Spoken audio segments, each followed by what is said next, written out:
다양하고 깊이 있는 시선으로 털어드립니다. 고퀄리티 역사 생산방송 역사공작단, 오늘도 다시 또 역시 출발합니다. 네, 안녕하십니까. 만인만세 안녕하세요. 역사공작단 다시 또 역시 사회를 맡은 기랑입니다. 와. 예. 낯서네요, 되게. 예, 그러면 이제 자기소개를 먼저 좀 해주시죠. 예, 네, 안녕하세요. 고려시대에 공부하고 있는 홍시입니다. 네, 예, 뭐 고려도 많이 사랑했던 백년입니다. 예. 예, 그리고 이제 저희 방송 이제 계속 들으시는 분들은 지금 굉장히 의아해하실 거예요. 마땅히 들려야 할 까랑까랑한 목소리, 금강경님 어디 갔냐? 왜 기랑 저 인간이 사회를 보고 있지? 이렇게 생각을 하실 수가 있는데요. 금강경 선생님이 지금 외국에 나가셨어요. 예, 우리 팟캐스트를 세계로 뻗어나게 만들려고 는 아니고, 아, 진짜인가요? 예, 그건 네. 아니고 어쨌든 외국에 지금 나가셔서 제가 임시로 일단 사회를 맡게 됐습니다. 오늘 방송은 저희가 굉장히 나름대로 야심차게 기획한 특집이라고 할 수 있습니다. 예, 주제는 고려 말 원간섭기를 다룰 예정입니다. 주제만으로 보면은 이전에 우리가 방송을 한 적이 있었던 고려 몽골 전쟁, 여몽 전쟁의 후속편이라고 보시면 됩니다. 내용이 딱 이어지거든요. 그런데도 저희가 이제 이걸 특집이라고 또 말씀을 드리는 거는 오늘 특별 게스트를 모셨기 때문이고요. 와. 예, 아마 이 주제에 있어서는 대한민국에서 가장 적합하신 분, 정말 저희 방송에 나와주신 게 너무나 영광인 분을 모셨고요. 특별 게스트 선생님 자기소개 해주시죠. 네, 이익주입니다. 와, 선생님 반갑습니다. 저도 저 닉네임 하나 만들어야 되나요? 영광입니다. 아닙니다. 뭐 안 만드셔도 선생님은 안 만드는 게 저에게 도움이 되는 거라서. 네. 네, 방해할까봐 그러시는군요. 네, 저 초대해 주셔서 고맙습니다. 참 영광입니다. 예, 서울시립대학교에 계시는 이익주 교수님을 모셨습니다. 예, 이익주 선생님은 그 KBS 방송에도 출연하고 계시죠. 역사전을 그날에도 고정 출연을 하고 계시는 분이라서. 아니, 저희 부모님이 어제 역사전을 그날을 보시다가 저한테 연락이 오셨어요. 그래서 선생님 그 말씀하시면서 저희 아버지랑 동갑이신데 네, 너무 젊으시다고. 그렇죠. 얼굴이 굉장히 잘생기셨잖아요. 그래서 방송 잘 듣고 계시다고 꼭 전해달라고 하셨습니다. 네. 예, 잘 듣고 계신답니다. 네, 잘 저 듣고 감사하다고 전해주세요. 네, 그리고 젊어 보이는 거는 방송국의 기술입니다. 아니 저희가 실물을 지금 뵙고 있는데요. 예, 아무튼 이익주 선생님께서 저희 방송에 쾌히 출연을 이제 응해주셔서 저희가 모시고 흔치 않은 기회인 만큼 저희가 4회에 걸쳐서 고려 말 원간섭기에 대해서 꼼꼼하게 좀 살펴보도록 하겠습니다. 그리고 저희 팀의 유일한 또 이제 고려사 전공자가 홍시 선생님인데 홍시 선생님께서 아주 꼼꼼하게 이 중요한 포인트들을 짚어서 좋은 질문들을 해주실 것이라고 믿어 마지 않습니다. 자, 뭐 광고 하나 들어볼까요? 예, 땅. 역사공작단 다시 또 역시는 청취자 여러분들의 후원을 기다립니다. 여러분의 후원금은 녹음실 대여비와 편집 담당 팀원들의 인건비로 쓰이고 있습니다. 소량의 후원금도 감사히 받겠습니다. 후원을 원하시는 분들은 팟빵에 있는 저희 페이지 후원하기 버튼을 클릭하시거나 저희 공식 계좌로 보내주시면 됩니다. 공식 계좌는 국민은행 048401 04174847 김태현입니다. 많은 청취자 여러분들의 소중한 후원을 기다리겠습니다. 자, 본격적인 내용에 들어가기 앞서서 한 가지 공지사항이 있는데요. 예, 저희가 이 지난 3월에 월 청취자 수가 25만 건을 넘겼습니다. 25만 건. 예, 뭐 다 진짜 예. 네, 너무 감격스럽습니다. 그렇죠. 이제 저희가 방송이 계속 청취자 수가 네, 급속도로 기하고 늘어나고 있어요. 급속도로 늘고 있는 것 엄청나게 같아요. 늘고 있어요. 네, 저번 저희가 19만 9천 건이었거든요. 저번 달에. 제가 사라지니까 조회수가 엄청 올랐어요. 아니요, 그게 선생님 무슨 그거 하시는 소리예요? 분들이 얼마나 많은데요. 예, 그래서 이게 저희도 놀랄 정도로 계속 이게 주식으로 치면 진짜 우량주예요. 우상향하고 있는 게 확연하게 보이고 있어서 저희도 굉장히 고무가 되고 있는데요. 이제 저희는 근데 더 성장해야 됩니다. 월 100만. 예, 네. 저희는 월 100만을 일단 목표로 삼고 있기 때문에 그러기 위해서는 이제 청취자분들의 도움이 굉장히 절실한데 일단 저희들이 요청드리고 싶은 건 뭐냐면 이제 하트를 좀 눌러주세요. 예. 근데 하트 눌러달라고 말씀 요청 드린 거랑 안 드린 거랑 그 수가 너무 많이 차이 나더라고요. 그렇죠. 저번에 하트 눌러달라고 말씀을 드리니까 90개가 넘었어요 벌써. 아마 지금쯤은 이제 100개 넘었겠죠. 예. 그래서 하트가 굉장히 많이 늘었어요. 근데 실제로 이제 팟빵에서 이 하트를 어떻게 계산을 해서 순위에 산정하는지까지는 모르겠어요.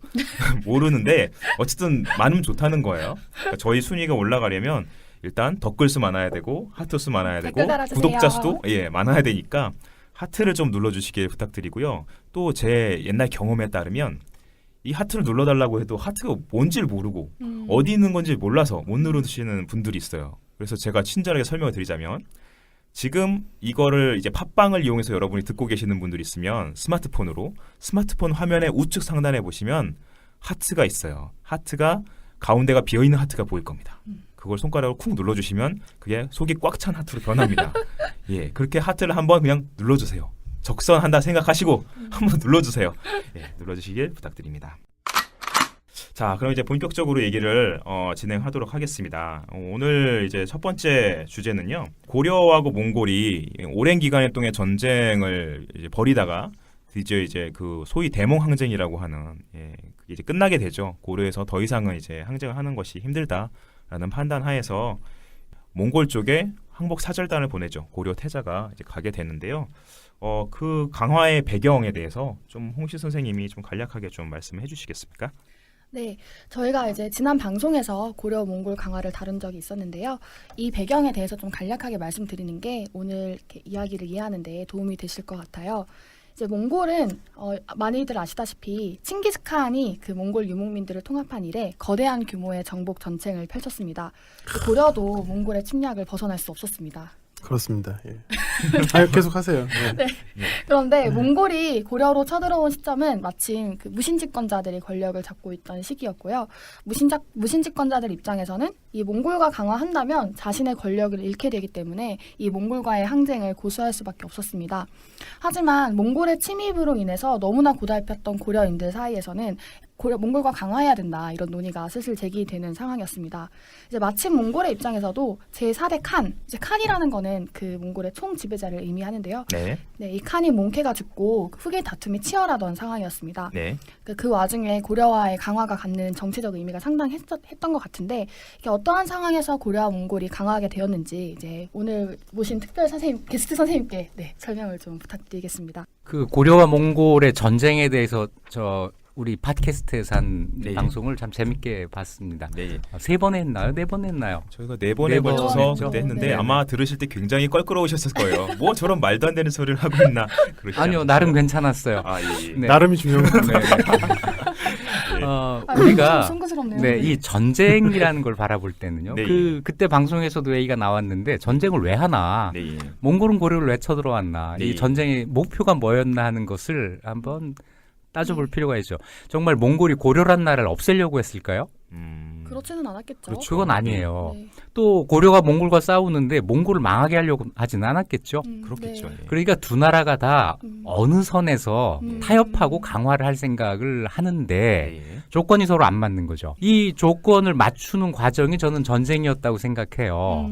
그러니까 전쟁을 멈추기 위해서 협상을 하는 게 아니고 협상에 유리한 고지를 점하기 위해서 전쟁을 한다. 아, 그렇군요. 이렇게 뒤집어 생각하면 예. 이 시기 역사는 좀 잘 이해가 되는 면이 있어요. 근데 굉장히 길었네요. 그 협상의 테이블로 가는 길이. 그렇죠. 예. 이 조건을 맞추는데 고려가 굴복을 안 한 겁니다. 자기들의 조건을 그 포기를 안 한 거예요. 그래서 끝까지 이 문제를 가지고 전쟁을 하는데 몽골이 고려에 요구했던 것은 육사라고 하는 겁니다. 그 몽골이 정복 지역에 전부 공통적으로 요구하는 6가지가 있어요. 예. 또는 7가지인데 고려에는 국왕 친조를 빼고 6가지가 요구가 되죠. 몽골이 고려에 이 6가지를 요구한 것은 1231년, 32년 이 무렵입니다. 그러니까 살리타이의 제1차 침략이 끝난 직후부터 육사를 요구해 와요. 네. 그 육사 가운데에서 고려가 끝까지 거부했던 게 2가지가 있죠. 하나는 호구조사 결과를 보고해라. 이거는 고려의 국세가 노출되는 거기 때문에 예. 그 이후에는 몽골이 고려의 뭐 어떤 물자의 요구 또 인력의 요구 이런 것을 반대할 명분이 안 생기거든요. 아, 그렇죠. 또 한 가지는 다루가치 설치입니다. 다루가치가 설치되면 고려의 내정을 실질적으로 감독하게 되기 때문에 네. 이 2가지를 끝까지 안 내놓으려고 해요.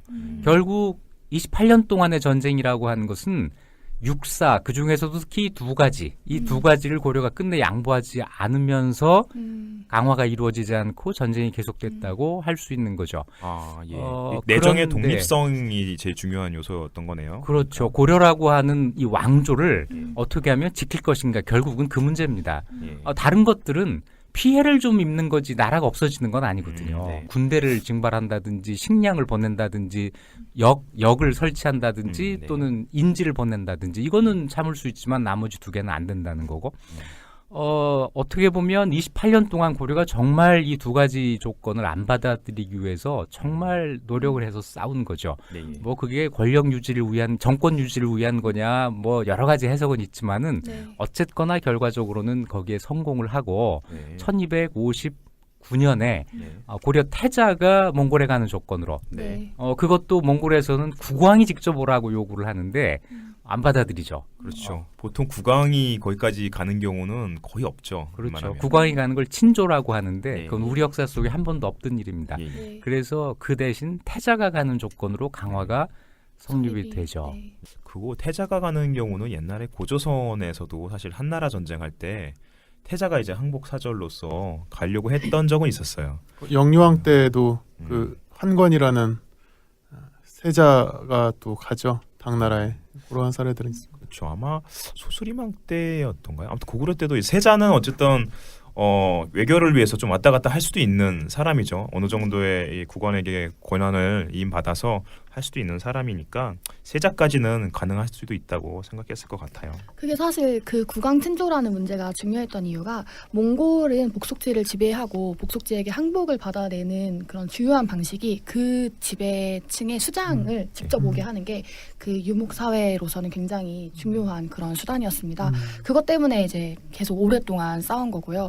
고려 같은 경우는 선생님 방금 말씀하셨지만 이 세자를 보내는 조건으로 했기 때문에 어떻게 본다면 고려로서는 국왕이 침투하지 않음으로써 마지막 자존심을 지킬 수 있었고 또 어떤 측면에서는 몽골도 더 이상 고려와의 그런 전쟁을 유지하는 그런 비용, 뭐 사회적 여러 가지 뭐 비용들을 감수하고 적절한 타협점을 찾을 수 있었던 게 아닌가 그런 생각이 그런데 듭니다. 한편으로 당시 고려 국왕이 나이가 꽤 많았잖아요. 그러니까 친조하기에는 좀 많이 몸도 쇠약하고 하니까 쉽지 않았을 것 같기도 해요. 만약에 굳이 하려고 하더라도 당연히 할 생각도 없었겠지만 가는 건 굉장히 무리한 일이었을 것 같기도 하고요. 그러면은 이제 고려가 결국은 이 호구조사나 다루가치 설치 이것저것 결국은 수용을 한 것인가요?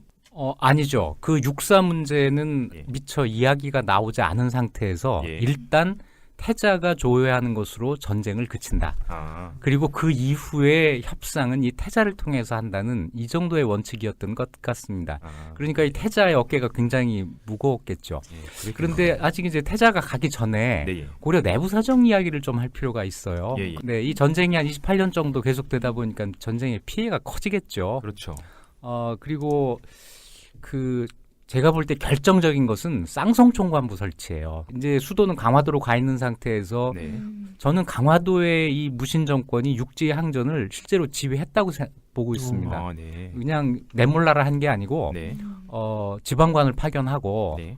무신 정권이 임명한 지방관이 파견되어서 거기서 항전을 지휘하고 그런 걸로 보여요. 그런데 쌍성총관부라고 하는 건 저쪽 함경남도 일대죠. 그렇죠. 거기서 반란이 일어나고 전쟁이 힘들어진 일반 민들이 몽골군을 끌고 들어와가지고 고려 지방관을 죽이고 몽골에 항복을 한단 말이에요. 네.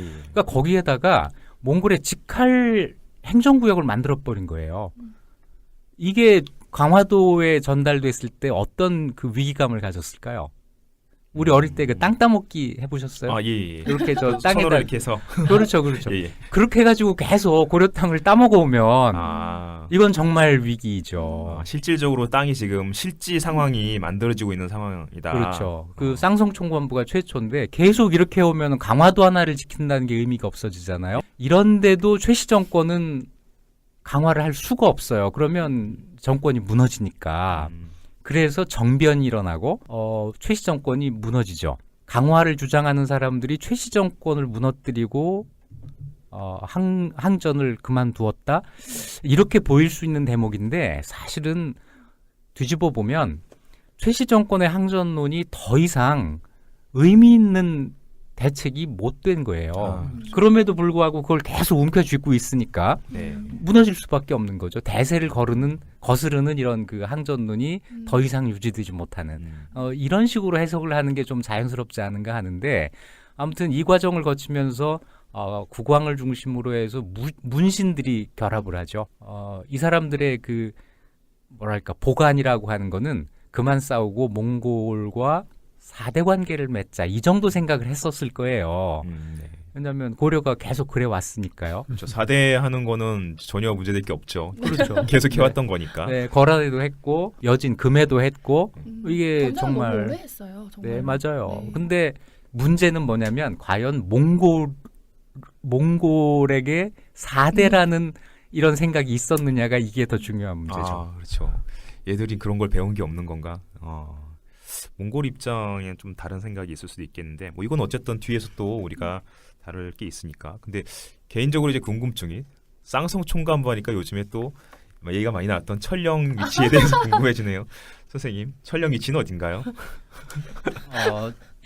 철령 위치는 참 이게 어찌 봐야 될지 모르겠습니다. 이 하도 그 상식 바깥의 얘기를 하고 있어서요. 네. 그 저는 우리 사회에 만연한 그 반지성주의와 극단적인 민족주의가 결합한 것 같아요. 네. 그래서 제가 아주 재밌게 읽은 책이 있는데 책 제목을 제가 영어는 알아요. 전문가의 죽음이라고 하는 책인데 네. 다 이제 너만 아냐 나도 안다 이러는 그거 혹시 거죠. 얼마 전에 한국어로 번역된 그거 아닌가요? 네, 맞아요. 강적들 막 이렇게 나왔던 건데 제목이. 네. 예. 지금 한국 사학계에 그런 풍조가 생기고 있는 것 같아요. 내가 당신이 모르는 거는 나도 모른다. 내가 아는 건 당신도 안다. 그러니까 똑같지 않냐 이거예요? 네, 아주 이건 좀 걱정되는 사태입니다. 그렇죠. 바로 얼마 전까지 지금 어떤 얘기냐면 철령의 위치가 지금 한반도에 있지 않고 중국 요양 부근에 있다라고 주장하는 이상한 사람들이 있죠. 서경이 저기 요동에 있다고. 예, 지금 지금 중국의 요양 지역이 옛날 평양이고 서경이다 이런 얘기하고 압록강, 압록수는 2개다. 예, 요수가 압록수이고 압록강도 압록수인데 뭐 이렇게 얘기하는 사람들이 있어서 지금 저희 고대사 하는 사람들은 그 사람들하고 계속 지금 싸워왔는데 지금 고려사로 전선이 넘어오고 있어요. 넘어왔어요 이미. 이 고려사로 완전 가져가세요. 조선사까지 가고 있어요 지금. 저희가 드린 게 아니에요. 조선 초에도 영토가 그랬다고 예, 보고 있어요. 지금 고려사로 넘어왔고 이 사람들이 조선사까지 넘어갔어요. 그래서 어떤 얘기를 하고 있냐면 세종대의 4군 육진 설치도 안 믿는 거예요. 네, 제가 보기엔 병자호란 때 우리가 이렇게 압록강 밑으로 갔다고 주장하지 않을까. 나의 추론. 그건 모르겠는데 아무튼 그 아이디어를 제공했는데요. 그렇죠. 네, 정말 그런 얘기 할 것 같아요. 선생님 제가 최근까지 본 게요. 대한제국도 중국 대륙에 있었다고 주장하는 사람들까지 봤어요.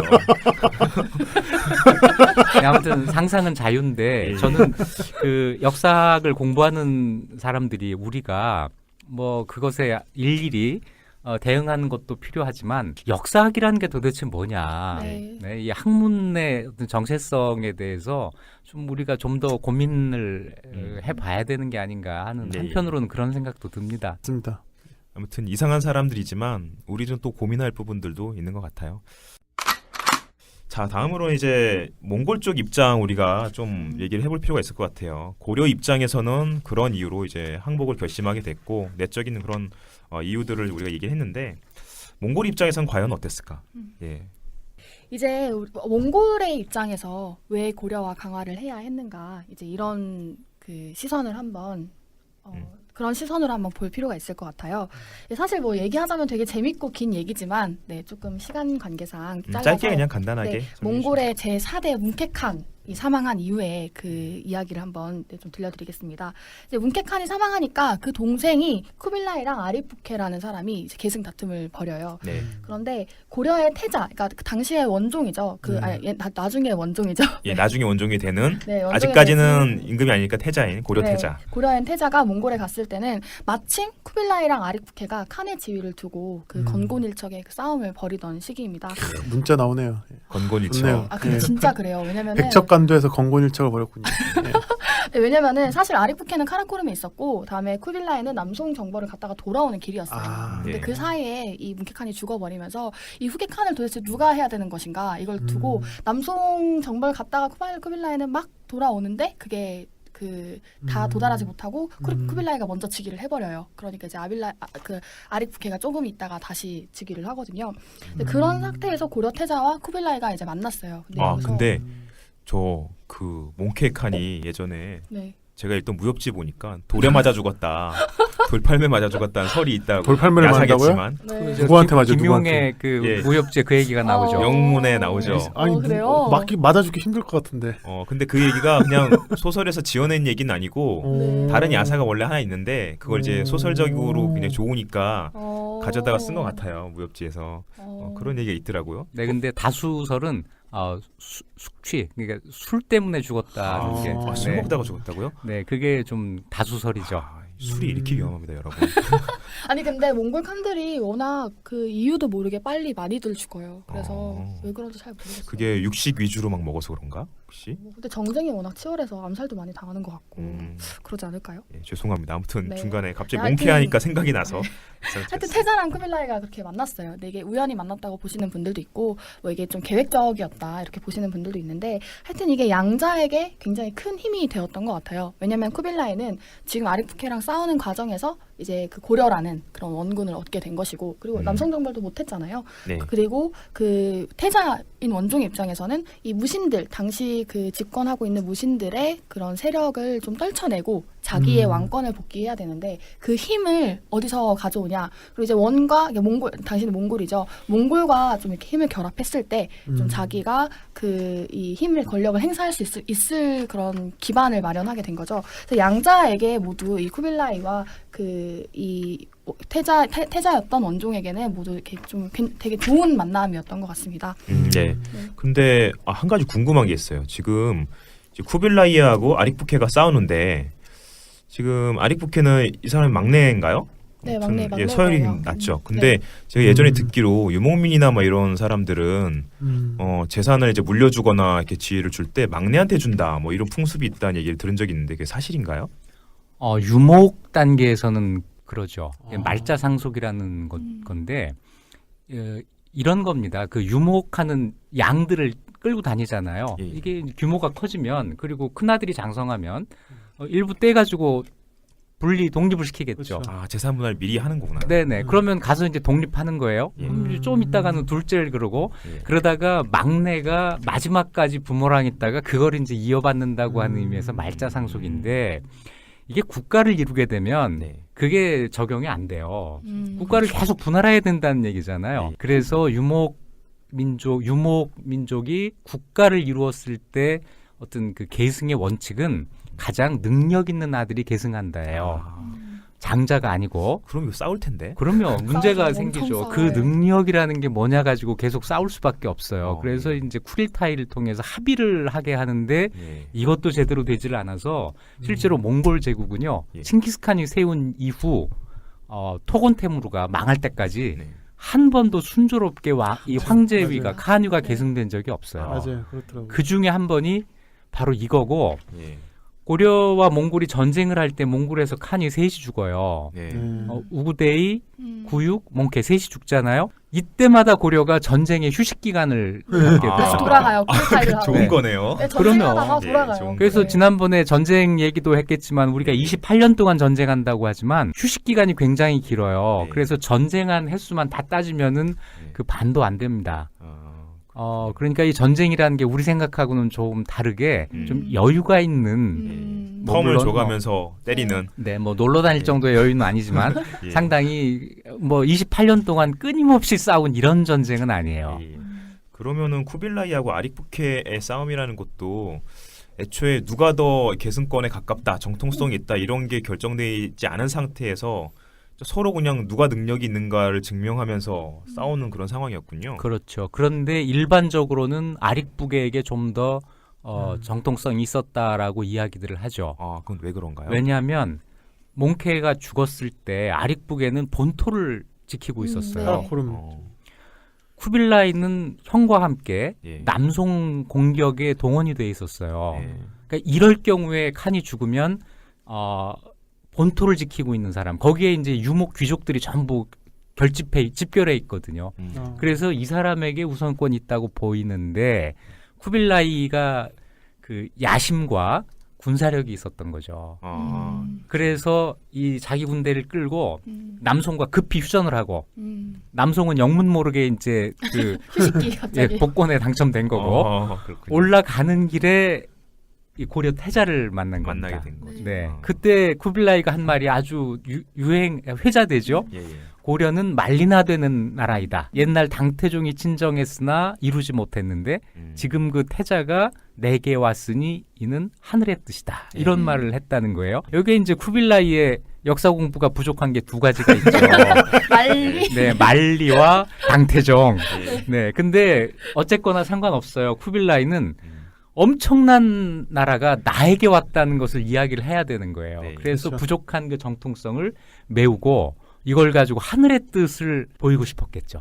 그렇군요. 이건 일단 좀, 네. 역사 공부뿐만 아니라 지리 공부도 안 된 거죠. 말리라고 하면 근데 말리라는 게 사실 그거잖아요. 관념적인 그런. 예, 크다라는- 큰 나라라는 얘기죠. 큰 나라라는 근데 뜻이죠. 좀 예. 재밌는 게 그 청도 사실은 능력자를 아, 한테 맞아요. 주잖아요. 근데 예. 청 같은 경우는 사실은 큰 내분이 없이 나름대로 그 안에서 암투를 통해서 이제 재는데요. 사실은 어떤 이것은 뭐 저희가 할 부분은 아니지만은 동양사 쪽 하시는 분들이 좀 그런 거에 대해서도 누가 나와서 좀 말씀을 해주시고 왜 청은 더 이렇게 제도화됐는가?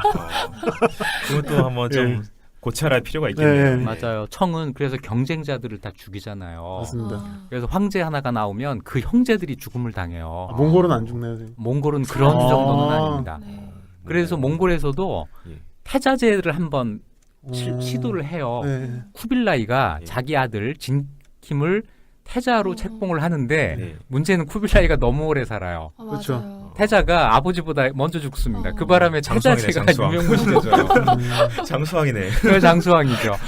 야, 그런 쿠빌라이가 아마 또 70 있었군요. 넘어서까지 살 거예요. 그렇군요. 그분이 그 초상화가 남아 있잖아요. 그렇죠. 통통하신 그렇죠. 많이 드신 것 같은데 건강 관리도 잘하셨네요. 아니 근데 제가 그 요즘 몽골 관심 많아가지고 보고 있는데 그 이 왕이 계승할 때 제일 진짜 칸 지위를 계승할 때 중요한 게 실력인데 그 실력의 가장 중요한 요소 중 하나가 외모였대요. 그래서 키도 크고 목소리도 크고 이 유목 사회에서 이렇게 나의 실력을 온몸으로 보여줄 수 있는 그런 사람이 그 이 후계자로서 그 적합한 후계자로서 채택할 저 같은 가능성이 사람이어야 있다고 됐어. 아, 그런 그럼 좀 거. 약간 저 칸의 몽골 풍모가 있는데. 가셔야겠어요.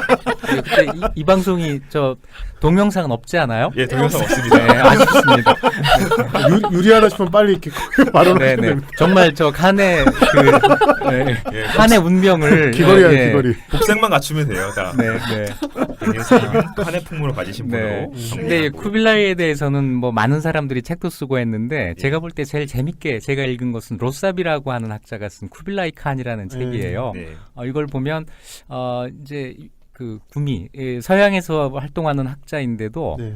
어떤 그 중국의 시각에서 보지를 않고 쿠빌라이를 몽골의 시각에서 좀 균형 있게 잘 봤다는 생각이 들더라고요. 네. 뭐 이 막간을 이용해서 책도 한번 네 보내 봅니다. 재밌는 출판 문화 책이에요. 살립시다. 여러분. 책 제목 다시 한번 말씀해 주시죠. 쿠빌라이 칸. 쿠빌라이 네. 칸. 로사비. 로사비. 로사비라는 저희 아이. 미식이. 네, 검색해 보시기 바랍니다. 네. 근데 이제 쿠빌라이라는 사람이 굉장히 좀 독특한 사람인 것 같아요. 이 사람이 보면 나중에 결국은 원 황제가 되는 거잖아요. 네. 그래서 이 사람이 가지고 있는 어떤 중국 문명에 대한 태도 이런 것들이 다른 이 몽골 사람들하고 약간 달랐던 것 같은데 홍시 선생님 어떤가요? 예. 이제 뭐 일반적으로 그러니까 전통적으로 쿠빌라이는 이렇게 한지파라고 해서 중국 한족의 문명을 적극적으로 채용했던 사람으로 이해가 돼요. 그래서 쿠빌라이가 그 황제에 오른 다음에는 주변국과의 관계도 기존의 전통적인 조공 책봉 관계로 이렇게 맺고자 했다. 그리고 고려와의 관계도 그렇게 풀어내고자 했다는 게 기존 전통적인 시각인데요. 최근에는 이게 몽골의 입장에서 봤을 때 이 네. 쿠빌라이가 과연 몽골의 칸으로서의 정체성을 정체성을 더 가지고 있었는가, 네. 혹은 중국적인 그런 천자, 황제로서의 정체성을 가지고 있는가에 따라서 조금 이렇게 시각이 달라지는 상황입니다. 예를 들면 이제 아릭푸케와의 싸움의 경우에도 네. 전통적으로는 아릭푸케는 유목 쪽이고, 다음에 쿠빌라이는 이 중국 한쪽 쪽이다. 그래서 뭐 그런 싸움에서 고려를 얻었기 때문에 이게 굉장히 큰 도움이 네. 될 수 있었다, 이렇게 설명을 했는데, 최근에는 이제 쿠빌라이나 아니면은 아릭푸케나 사실 대몽골 울루스라는 거는, 몽골은 좀 연합체들이 모인 그런 국가였거든요. 그 연합체의 단위가 맞아요. 울루스고요. 그 울루스를 통할하는 그런 대칸으로서의 정체성을 더 가지고 있었다. 그렇게 본다면 좀 고려와의 관계도 달리 해석할 여지가 있다고 이렇게 최근에는 보고 있는 것 같습니다.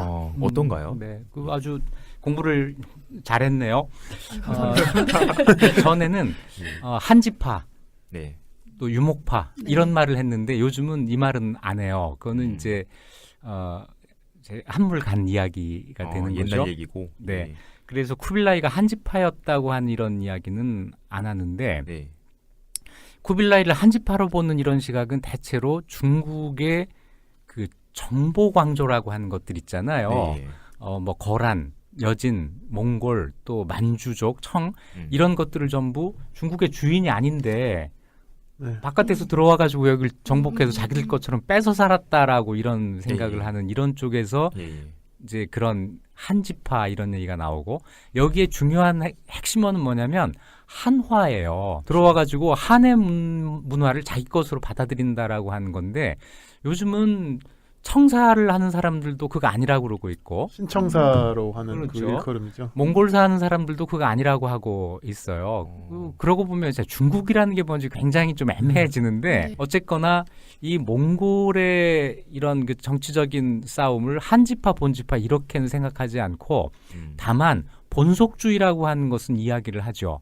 분속주의라는 게 뭔가요? 몽골이라고 하는 나라는 몽골 고원의 아주 작은 데에서 출발을 해가지고 유라시아 대륙에 걸친 대제국을 건설한 나라예요. 이 대제국의 영토 안에서는 정말 다양한 문화가 혼재되어 있죠. 이걸 하나로 만들려고 하지 않고 그 지역의 문화를 인정하고 오히려 자기가 그 문화에 동화된다고 하는 겁니다. 그래서 그 본래 풍속, 이걸 그대로 인정한다는 거예요. 예를 들어서 이슬람 세계를 차지한 다음에는 몽골 지배자가 이슬람교를 받아들여요. 그래야 거기를 이제 통치할 수 있잖아요. 쿠빌라이의 의미는 몽골의 여러 칸 중에 처음으로 중군토를 점령한 칸이라고 하는 겁니다. 그렇기 때문에 중국 본토에서 그때까지 관념화되어 있던 황제라는 이미지를 거부하지 않은 거죠. 그래서 여기 오면 황제가 되는 거고, 몽골 본토에 가면 칸이 되는 거죠. 그래서 우리가 좀 그 오해하고 있는 게, 몽골이라는 나라가 또는 몽골족이 나라 이름을 원나라라고 지었다라고 생각하는 이거예요. 아닌가요? 그 언제까지는 몽골이고 그 다음부터는 원나라가 됐다고 하는 건데, 예. 아까 그 로사비 책에 의하면 쿠빌라이는 한자를 몰랐다는 거죠. 배울 이유가 없었고 다 통역하면 되니까. 따라서 원이라고 하는 이런 추상적인, 대단히 영의상학적인 이런 나라 이름을 지을 이유가 없었던 거예요. 충격인데요. 그러면 그 원이라는 그러니까 이름은 어디서 튀어나온 건가요? 대륙 중국 대륙을 향해서 얘기할 때는 원이다라고 얘기를 하는 그렇죠. 거죠. 네. 한족을 향해서는 예. 한족을 향해서는 원이라고 하지만 예. 자기들의 머릿속에서 우리가 원나라 사람이야 이런 생각은 아. 추호도 없는 거죠. 이거는 나중에 청나라 예. 사람들이 예. 만주족의 왕국을 세우고 네. 예. 한족의 왕조를 우리가 점령했고 네. 티벳을 점령했고 몽골을 점령해서 4개의 서로 다른 세상을 내가 하나로 합쳤다. 이렇게 생각하는 거하고 같은 거예요. 그래서 우리가 몽골과 원나라를 이렇게 시기적으로 구분하는 것은 몽골에 대한 오해, 어떤 한화되었다고 하는 오해를 살 수 있기 때문에 좀 주의해야 된다는 생각이고, 이 말이 굉장히 중요해요. 예. 그래서 이제 저는 이런 우리 이야기할 때도 좀 조심해야 된다고 생각하는 게, 몽골이 남송을 정벌했다. 예. 전이가 아니라고 봐요. 정벌이라는 건 뭐냐면 잘못한 놈을 혼내주는 거예요. 그렇죠. 맞습니다. 그래서 언제나 가해자 쪽에서 자기를 정당화하는 말이지, 야, 그렇죠. 예, 침략을 당하는 쪽에서 이거 정벌 이거 아니에요. 그래서 수양제의 정벌, 당태종의 정벌 다 아니고, 그래서 이거는 침략, 이 객관적인 침공. 예, 침공 네. 침략. 그러네요. 침략. 예. 네. 뭐 여몽연합군의 일본 원정 이것도 원정도 그렇죠. 먼 정벌이니까 그것도 아니고 예. 그래서 좀 용어에서부터 우리가 좀 뭐랄까 객관적이려고 용어들. 노력을 해야 아. 된다는 거죠. 신경을 많이 써야겠네요. 저도 네. 생각도 못 해봤어요. 네, 근데 예. 무슨 얘기하다가 얘기가 여기로 왔는지 잘 모르겠어요. 쿠빌라이에 대한 이야기를 하고 있는 거죠. 하고 있었죠. 그래서 이제 고려에 대해서는 이렇게 되는 겁니다. 고려가 태자가 왔어요. 네. 이 고려 태자는 저는 좀 그런 상상을 해봐요. 쿠빌라이를 만났을 때 말이나 되는 큰 나라에다 어쩌고 이런 얘기를 들으면서 네. 여기에 어떤 그 기회가 있는 거로구나. 아, 예. 저도 네. 그럴 수 은인이시구만. 네, 이게 여기 빈 구멍이 있다고, 빈틈이 있다고 생각한 것 플로우션. 같아요. 딱 봐도 되게 기뻐하는 표정이었을 테니까 예. 쿠빌라이가. 나를 어쩌지 못할 것이다. 네. 그래가지고 거기에서 좀 다소 무리한 요구를 했던 것 같은데 그게 나중에 들어보면 너희 왕이 나에게 사람을 보내서 요구한 6가지를 내가 모두 들어주겠다. 그래서 6가지를 요구한 걸로 보여요. 그 네. 중에 하나가 뭐냐면 불개토풍이라는 겁니다. 네. 고려의 풍속을 고치라고 요구하지 말아라. 네. 이게 되게 중요한 네, 것 정말 같아요. 중요하죠. 그렇죠? 네. 이 얘기를 좀 해볼까요? 자연스럽게 이제 다음 얘기로 넘어가게 됐는데 음, 고려의 본래 풍속을 바꾸지 않는다. 음. 이게 과연 어떤 의미가 있는 걸까요? 그때 이제 그 태자였던 원종이 제시한 건 6가지가 뭐냐면요. 첫 번째는 일관 등의 풍속은 본국, 고려의 것을 따를 것. 다음에 두 번째는 사신은 몽고 조정에서만 보내라. 또 세 번째는 개경 환도를 재촉하지 마라. 우리 알아서 하겠다. 이런 거고. 네 번째는 군대를 철수해라. 원나라 군대를, 몽골 군대를 철수해라. 다음에 5번째는 다루가치를 그러니까 보내지 마라 고려로. 다음에 6번째는 전쟁 중에 몽고에 항복한 그 고려인들을 돌려보내라. 이렇게 해서 관철해요. 이 합의를. 거의 북한인데요. 외교의 엄청난 요구들을 네. 근데 그 중에서도 그 첫 번째 조건 불개토풍이라는 거는 고려 왕조의 사실 보전을 전제로 하는 거였거든요. 이게 몽골이 아까 선생님께도 말씀하셨지만 기타 복속지에 대해서 요구를 할 때 기본적으로는 본속주의를 채택을 하고 그 지역의 그 법이라던가 관습을 존중하는 방식을 채택하기는 하지만 이렇게 왕조까지 보존된 예는 또 많지가 않은 것 같아요. 제가 알기로는. 그래서 이제 왜 쿠빌라이는 원종과 이런 약속을 했으며 또 이 약속이 굉장히 그 나중에 고려인들에게도 또 몽골인에게도 상당히 강력한 그 효과를 가지거든요. 약속에 대한. 확실히 쿠빌라이가 이제 고려 사람들을 만난 타이밍이 이제 되게 좋았고 고려인들이 다른 사람도 아닌 자신에게 아릭부케가 아닌 자신에게 지금 항복을 하게 된 상황에 대해서 굉장히 긍정적으로 생각을 해서 되게 유연하고 또 이제 고려 입장에선 관대한 이런 조치를 약속하게 된 것 같은데요. 일단 제가 궁금한 건 그거네요. 이제 의관 등의 풍속을 고치지 말라고 이게 해주는 게 이 고려 말고 다른 나라들에서는 어떻게 되는가라는 거죠. 다른 나라도 다 그렇게 해요. 아까 얘기한 그럼 이게 것처럼. 별로 얻어낸 게 아닌 거 아니에요? 네, 그런데 예. 이게 결과를 놓고 보면 굉장히 중요합니다. 예. 저는 국가와 국가의 관계는 옛날로 올라갈수록 예. 언제나 동상이몽이라고 생각해요. 예. 똑같은 일을 해놓고 서로가 달리 표현하는 거죠. 네. 예를 들어서 고려하고 몽골이 형제맹약이라는 걸 맺은 적이 있어요. 1219년입니다. 예. 그때 몽골은 몽골말로 뭐라고 했겠죠. 그런데 예. 그게 그 말이 한자로 표기될 때는 투배, 아. 투항했다고 표기가 돼요. 아, 그래요? 그런데 똑같은 일을 고려해서는 강화를 맺었다고 하거든요. 아, 예. 네. 같은 일을 서로 다르게 표현하고 있는 거죠. 동상이몽을 하고 있는 겁니다. 예. 이게 서로한테 편해요. 예. 굳이 그거 아니라고 예. 정정하고 이러지를 않아요. 그러다가 아. 이제 그 오해 때문에 문제가 생기면 그 문제를 해결하면 되는 거죠. 아, 이 불개토풍이라고 하는 것도 마찬가지라고 저는 생각을 하는데요. 네. 고려는 그 전에 다른 나라들과 책봉 조공 관계를 맺을 때 언제나 이것을 가장 첫 번째 조건으로 내걸어요. 네. 그러니까 고려의 풍속에 대해서 간섭하지 말아라. 그 음. 풍속이 공유된 지역으로서 고려의 영토, 고려 국가 이런 것들이 같이 묻어나 있는 표현인 거죠. 나중에 명과 책봉조공 관계를 맺을 때에도 본속을 고치지 않는다는 이것이 먼저 조건으로 붙어요. 고려 입장에서 불개토풍이라고 하는 것은 곧 책봉조공을 통한 4대 관계입니다. 몽골의 입장에서는 생각이 달랐나 봐요. 지금까지 어디를 정복해도 다 이렇게 했어요. 그러니까 고려가 요구한 것에 대해서 뭐 굳이 이거 아니라고 할 필요가 없는 거죠. 여기에서 이제 중요한 사실이 있어요. 그 외교 프로토콜이 예. 두 나라가 서로 다르잖아요. 네. 네. 이 다른 것이 우연하게 이 문제에서 접점을 찾은 거예요. 하나는 본속주의니까 우리 하던 대로 한다고, 예. 네. 하나는 원래 우리도 그랬으니까 이거 아. 요구해서 된 거고. 그렇구나. 이게 됐을 때 몽골은 이제 얘들도 우리가 이제 점령했어라고 네. 생각을 했을 거고, 고려는 몽골하고 관계도 지금까지 우리가 중국 왕조와 맺은 관계가 다른 게 아니야. 네. 이런 생각을 할 수가 있었던 거죠. 이게 참 미묘하네요. 그러네요, 뭔가 진짜. 다른 듯하면서도 좀 다른, 네. 같은 것 같으면서도 좀 다른. 참 묘하게 이제 접점을 찾아서 외교는 해결이 되군요. 그렇게 하는 거죠. 그래서 어렴풋하게 접근을 해 가면서 네. 서로가 필요한 것을 얻어내는 이게 외교의 기술이고, 이게 그래서 외교는 전쟁과 다르게 윈윈이 가능하다고 이제 보는 건데, 쿠빌라이로서는 고려에 대해서 좀 이렇게 아까 관대한이라고 이제 말씀을 하셨지만, 국가 간의 관계에서는 관대한이라는 게 없는 거예요. 네. 언제나 냉정하고 네. 언제나 가장 가혹하게 될 수 있는 한 그렇게 하는 건데, 쿠빌라이도 이렇게 할 수밖에 없는 사정이 있는 거죠. 아랫부계가 저쪽에 있고, 아니, 그렇죠. 또 한 가지는 아까 쿠빌라이가 중국을 접한 최초의 간이라고 말씀드렸는데, 쿠빌라이는 이고민이 있어요.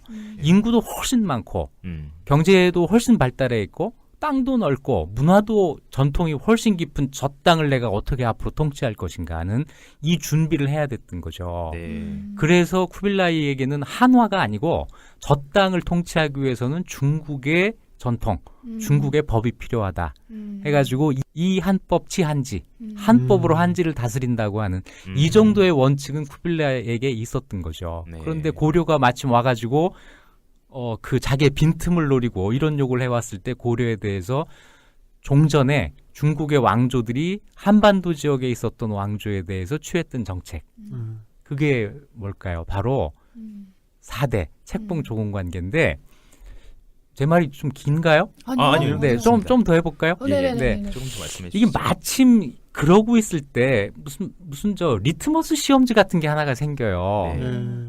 고려 국왕이 죽습니다. 맞아, 죽어요.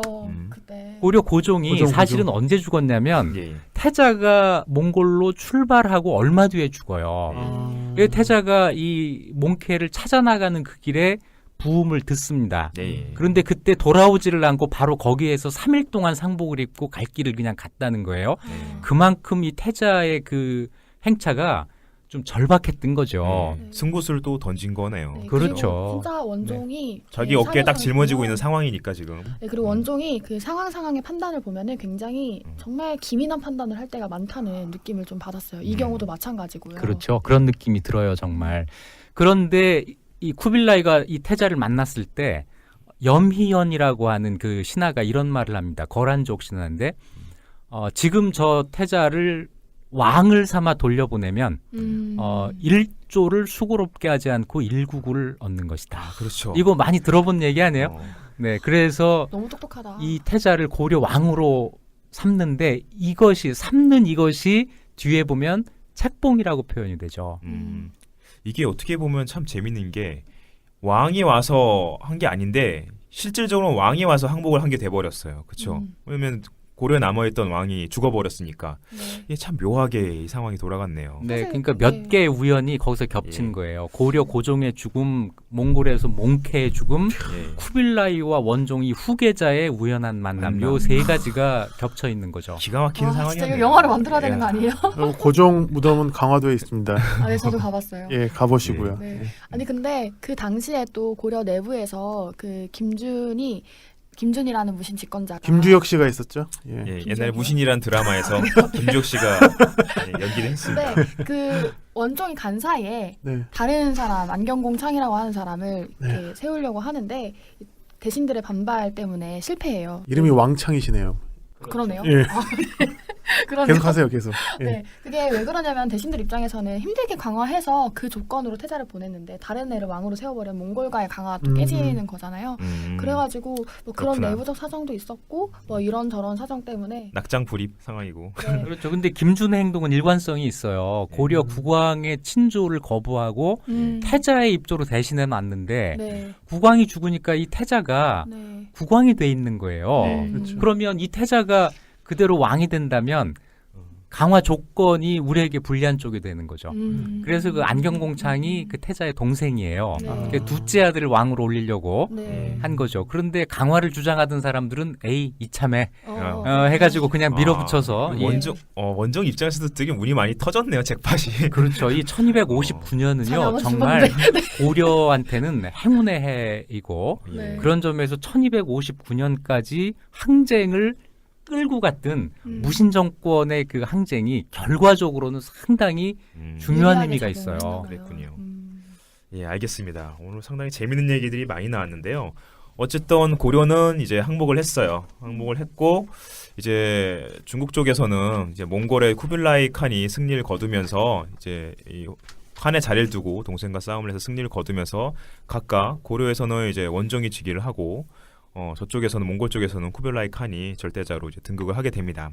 이제 또 양국의 관계가 처음에 분위기가 상당히 좋았지만 이후에 또 삐걱거리는 문제들도 발생했을 거예요. 이후에 어떤 식으로 이제 고려와 몽골이 이야기를 진행하게 될지는 다음 시간에 우리가 또 다루도록 하겠습니다. 자, 오늘 만인만세 역사공작단 다시 또 역시 여기서 마무리 드리겠습니다. 예, 감사합니다. 예, 감사합니다.